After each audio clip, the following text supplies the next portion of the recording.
خبره کوم. موږ ته ټول پروډکټس مخه کې کېښودل او د هر پروډکټ حوالې سره چې زموږ څه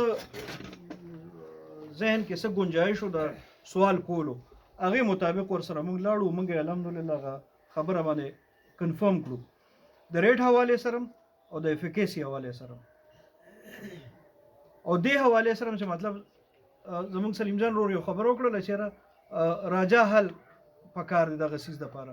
نو راجا حل لپاره هغې موږ ته یو اسانه مجموعه راکړه چې دا د 16 خوراکونو یو مجموعه ده چې هغه بس زموږ د فصل لکه ما په یو سوال وکړو د جړو حوالې سره. نو بوټي ته چې خوراک ملاویږي د جړې په ذریعه ملاویږي او هغه هغوی ډېره ښه ایکسپلین کړه چې مطلب د بوټي 3 جړې دي، یو مین جړه ده، یو ورپسې 2م نمبر جړه، یو 3م نمبر جړه ده. نو هغه 3م نمبر جړه چې کوم نه زموږ په بوټو کې ختمه ده. اب د دوی د دعوې مطابق چې دا خوراکونو د کې دا یو ټپکه یاد کړه پوټاشیم چې دا به هغه ستاسو هغه نتورک د جړې جوړ کړي.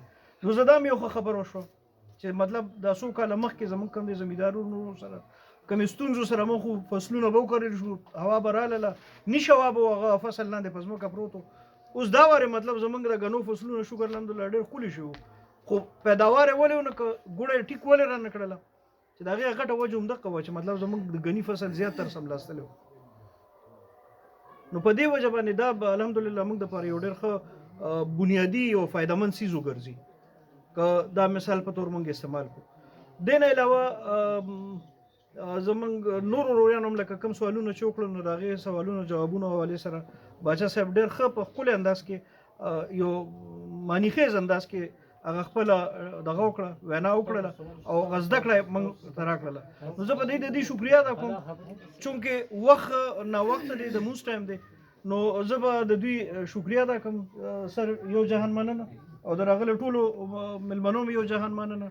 علف خان شرپو صاحب د میډیا د اړخ نه راغلی هغه سره کشر دی، د دوی هم شکریا ادا کوو چې مطلب د کلي ته په دومره لنډ تنګ وخت کې دوی هغه خپل مصروفیاتو نه وختونه وویستل او دوی راغلل او هغه ټایم یې موږ له راکړو. هغه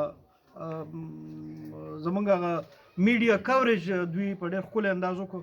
زه د دوی د دواړو وروڼو شکریا ادا کوم، الله دې دوی په عزت کې اضافه وکړي.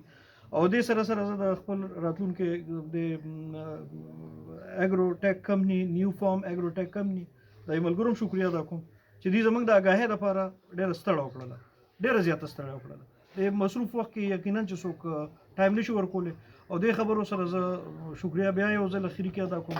ډېره مننه کوم ستاسو، ډېره مننه.